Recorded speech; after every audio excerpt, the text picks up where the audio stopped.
Welcome to Toffee TV. It is the Everton News Daily. It's Tuesday the 10th of April.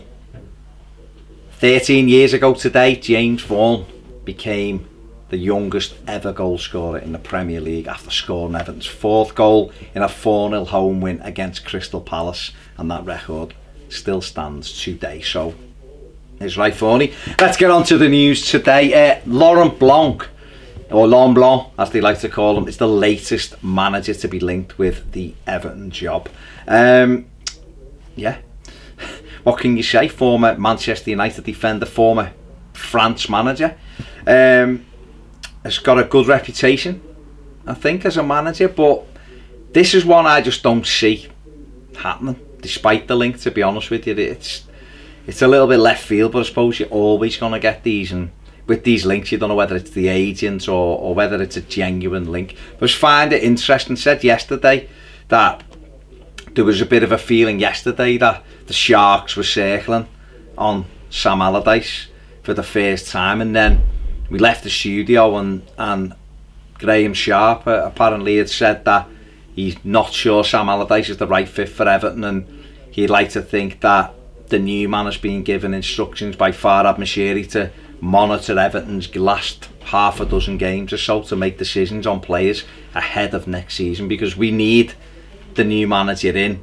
almost immediately, the minute the season finishes, so we can get to work on trying to construct and reconstruct this unbalanced squad, which is basically what it is at the moment. So, you know, let's hope that all of these signs are signs that we can move forward as a club, because it feels like we've taken a real step backwards this season. And you know, Sam Allardyce isn't the only reason for that, of course he isn't, but I just feel as though we need to start looking more long term, get a philosophy in place and try to move forward from there. Off the back of that, Thomas Meunier, the Paris Saint-Germain right back, 26-year-old Belgian, has said that he'd consider a move to a club like Everton, Dortmund or Valencia. So nice that he's put us in to that bracket.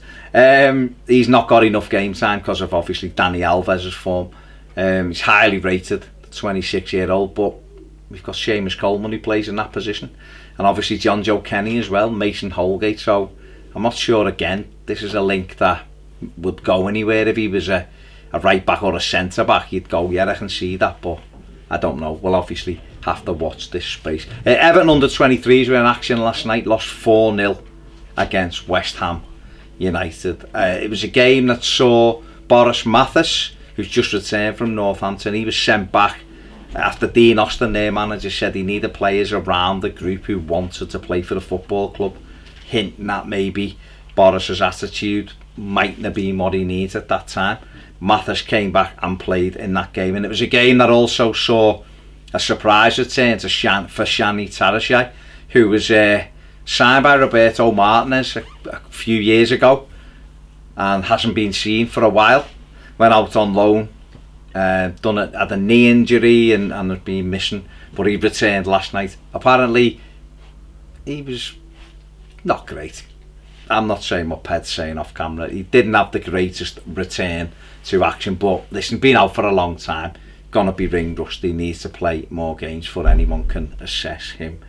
And I think that's about it, apart from George Hirst. Ped's just passing me stuff. George Hirst, the young Sheffield Wednesday striker, son of David Hirst, who used to play for Sheffield Wednesday as well, has reportedly got a decision to make over the next few weeks. Everton have been hot on his tail for a year now, trying to convince him to leave Sheffield Wednesday and join Everton, join David Unsworth's side. Apparently now attracting interest from Manchester United as well. He's highly rated, he's played for England, and he's apparently got a two-way decision, Everton or Manchester United. So good luck at Old Trafford, George. Now hopefully he'll see that there's a pathway into Everton's first team and make the decision to leave Hillsborough and join David Unsworth at Finch Farm. Fingers crossed.